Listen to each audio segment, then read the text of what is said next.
Harap kalian semua baik-baik saja. Pada kesempatan kali ini, saya akan membahas film yang berjudul Kyu Kara Orewa. Bagi teman-teman yang masih bingung kenapa di judul film aku tulis dengan Cross Zero 4, karena di film ini ada Genji.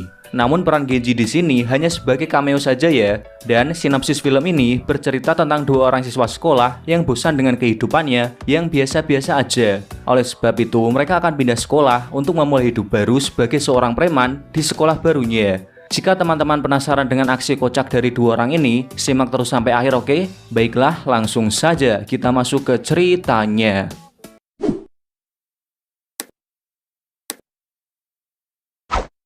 Cerita kali ini diawali dengan ditunjukkan tokoh utama di film ini yang bernama Mitsuhashi. Dia sedang lamun dan gabut karena kehidupannya yang biasa-biasa aja. Dia berencana untuk pindah sekolah dan akan menjadi preman di sekolah barunya. Lalu dia disuruh ibunya untuk cukur rambut karena dia akan pindah sekolah mulai besok. Sesampainya di tempat cukur, dia bertemu orang yang bernama Ito. Ito mempersilahkan Mitsuhashi untuk masuk dan Ito memilih pergi ke tempat cukur yang lain. Saat Mitsuhashi mau cukur, di sini saya dibuat terkejut ya. Ternyata yang menjadi tukang cukur adalah Genji. Di mana Genji ini adalah tokoh utama di film Cross Zero. Di film Cross Zero, Genji sangat jago bertarung ya. Akan tetapi di film ini, entah kenapa dia menjadi tukang cukur. Mungkin dia sudah tobat dari dunia pergelutan, entahlah. Setelah selesai cukur, kita ditunjukkan dengan tampilan baru Mitsuhashi yang berambut pirang. Dan dia sudah siap untuk menjadi preman di sekolah barunya. Esok harinya di SMA Nayo, Mitsuhashi dikenalkan oleh seorang guru ke para murid-murid yang lain sebagai siswa baru. Dan untuk nama guru ini kita sebut saja namanya Pak Parman. Kemudian Pak Parman memberitahu ada satu siswa pindahan lagi yang akan datang, namun dia terlambat. Mendengar itu, Mitsuhashi kecewa, kenapa dia juga tidak ikut masuk terlambat. Karena dia berpikir masuk terlambat di hari pertama sekolah itu keren dan terlihat seperti preman. Tidak lama kemudian, siswa pindahan itu datang dan ternyata dia adalah Ito. Di mana Ito, dia merupakan orang yang ditemui Mitsuhashi saat cukur rambut di awal cerita tadi. Mitsuhashi yang takut jika Ito memberitahu ke orang-orang kalau dia baru cukur kemarin, dia malah mengajak Ito ribut, agar orang-orang di sana pada takut dan yakin bahwa Mitsuhashi adalah seorang preman. Pak Parman yang ada di sana pun malah ketakutan dan tidak berani memisah. Setelah itu, saat di ruang guru, Pak Parman ini sok keren ya. Dia bilang pada semua guru bahwa dia barusan memarahi murid pindahan karena berambut pirang. Padahal kenyataannya ya begitulah. Berpindah ke kelas, Mitsuhashi didatangi oleh para preman di sekolah itu. Mereka kesal dengan Mitsuhashi karena gaya rambutnya. Lalu mereka menyeret Mitsuhashi ke atap sekolah untuk diajar di sana. Sesampainya di atap, Mitsuhashi yang ketakutan, dia bilang pada para preman kalau dia adalah orang dari Amerika. Oleh sebab itu, rambutnya pirang. Namun karena hal itu, para preman malah semakin kesal. Tidak lama kemudian, Ito datang dan dia bilang ke para preman, menindas orang lemah adalah tindakan yang buruk. Mitsuhashi yang mendengar itu, dia malah marah kepada Ito karena dibilang lemah. Mereka berdua malah ribut sendiri. Para preman yang merasa dicuekin, mereka marah dan menghampiri Mitsuhashi dan Ito untuk menghajar mereka. Dan pertarungan epik antara dua orang melawan 10 orang dimulai. Entah kenapa, padahal mereka cuma jotos sambil merem aja bisa menang. Bahkan Ito nggak sadar kalau musuhnya sudah tepar semua. Oleh karena hal ini, Mitsuhashi dan Ito, mereka yakin bahwa diri mereka kuat dan cocok menjadi preman. Dan mulai sekarang, mereka berdua akan menjadi teman.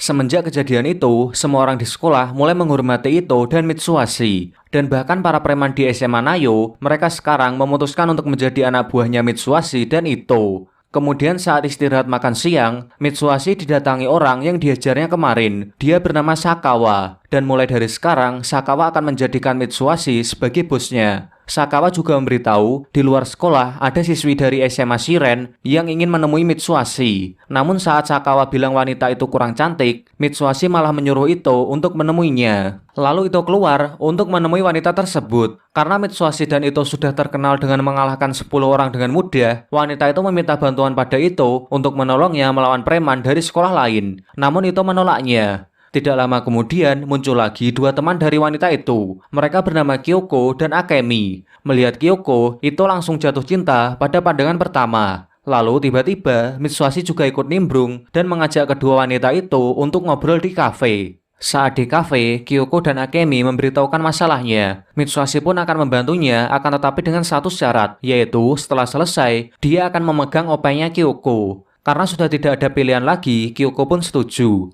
Kemudian Mitsuhashi dan Ito ke SMA Shiren dan menyamar sebagai wanita. Di sini kocaknya, Mitsuhashi malah menggoda Ito dengan bilang bahwa Ito manis dan cocok berdandan seperti wanita. Sedangkan di depan SMA Shiren, sudah banyak preman yang bersiap untuk menangkap Kyoko. Lalu Mitsuhashi dan Ito menemui mereka menggoda para preman itu, dan ketika para preman lengah, Mitsuhashi dan Ito menendang si otongnya para preman.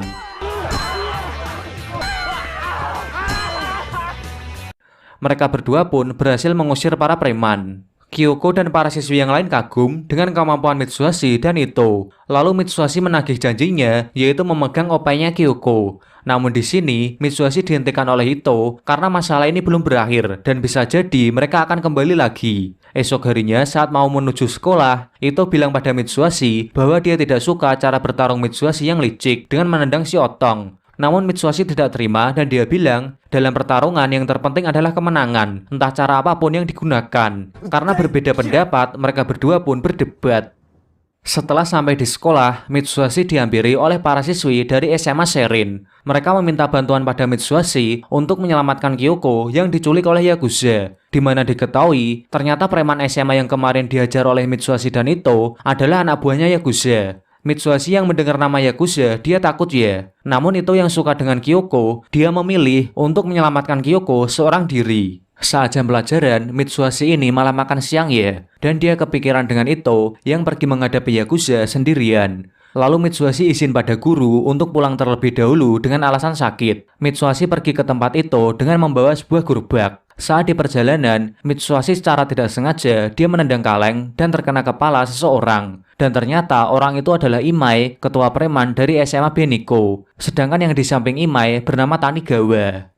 Imai marah dan menantang Mitsuhashi untuk bertarung. Karena hal ini, perjalanan Mitsuhashi untuk membantu Ito melawan Yakuza jadi terlambat. Lalu Mitsuhashi punya rencana cerdik. Dia bilang ke Imai, jika dirinya kuat, dia harus bisa membawa gerobak ini dari SMA Beniko dan kembali lagi ke sini. Dan konyolnya di sini, Imai malah menyetujui tantangan Mitsuhashi dan dia melakukannya seakan-akan dirinya kuat.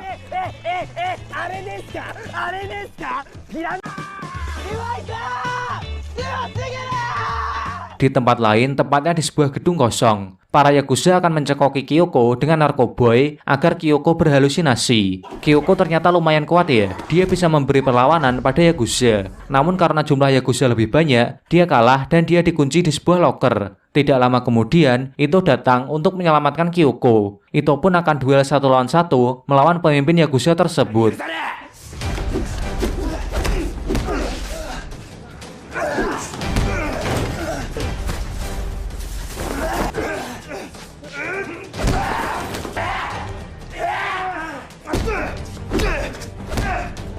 Adegan berpindah ke Imai yang sudah menyelesaikan tantangan dari Mitsuhashi. Lalu Mitsuhashi menyuruh Imai menuju ke arahnya untuk berduel. Saat Imai menuju ke arah Mitsuhashi, dia malah terjatuh di sebuah lubang. Dan ternyata lubang itu sudah disiapkan oleh Mitsuhashi saat Imai sedang pergi. Bisa dibilang Mitsuhashi ini petarung yang cerdik ya. Lalu Mitsuhashi menyuruh Imai untuk menunggunya di sini karena Mitsuhashi sedang ada urusan penting. Kembali lagi ke Ito, dia sudah dikalahkan oleh para Yakuza. Walaupun begitu, dia tetap melindungi Kyoko. Kyoko yang melihat perjuangan Ito, sepertinya dia jadi suka dengan Ito. Tidak lama kemudian, para Yakuza dikejutkan dengan serangan dadakan dari Mitsuhashi dan para siswi SMA Shiren. Mereka mengganggu penglihatan para Yakuza menggunakan sebuah asap dari alat pemadam kebakaran. Dan ternyata, isi gerobak yang dibawa oleh Mitsuhashi tadi adalah alat pemadam kebakaran. Ito dan Mitsuhashi berhasil mengajar para Yakuza. Dan akhirnya mereka berhasil menang.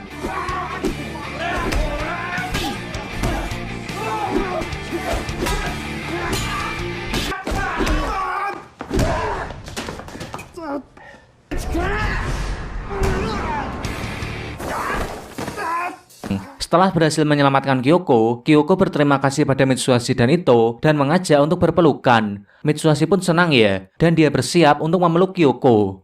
Namun ternyata yang ingin dipeluk Kyoko adalah Ito. Mitsuhashi pun kesal ya, dan dia bertingkah kocak seperti orang gila.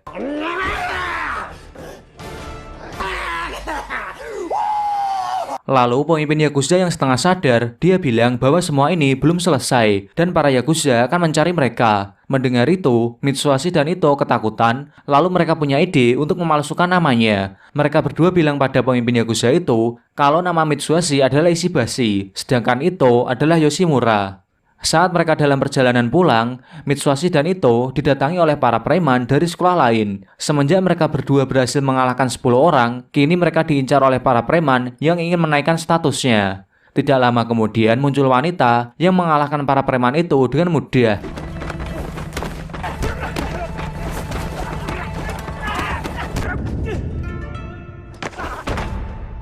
Dan ternyata wanita ini adalah teman sekolah dari Mitsuhashi dan dia bernama Riko. Di sisi lain, Ime dan Tanigawa ternyata mereka berdua masih menunggu kedatangan Mitsuhashi. Niat bener ya nunggunya. Esok harinya kita ditunjukkan dengan Yakuza yang sedang bersama ketua preman dari SMA Keiji. Kedua preman itu bernama Satoshi dan Sagara. Yakuza itu menyuruh Satoshi dan Sagara untuk menghabisi seseorang yang bernama Ishibashi dan Yoshimura, di mana orang yang mereka cari sebenarnya adalah Mitsuhashi dan Ito. Film ditutup dengan Ito yang mendapatkan bekal dari Kyoko. Mitsuhashi yang melihat itu, dia iri ya, dan dia berebutan bekal itu dengan Ito. Di saat itu juga, ketua komite sekolah datang untuk menghentikan perkelahian ini. Dan tidak lain tidak bukan, ketua komite sekolah adalah Riko. Dan Kyokara Orewa episode 1 berakhir. Film ini merupakan film series yang memiliki 10 episode, dan karena filmnya seru, saya memutuskan akan membahas semua episode di film ini. Jadi tetap pantengin channel ini terus, oke? Dan untuk karakter di film ini, menurutku yang paling keren adalah Mitsuhashi. Soalnya dia ini cerdik ya, dan dia punya cara-cara unik untuk mengalahkan musuhnya. Baiklah, saya pamit dan sampai bertemu lagi di video selanjutnya.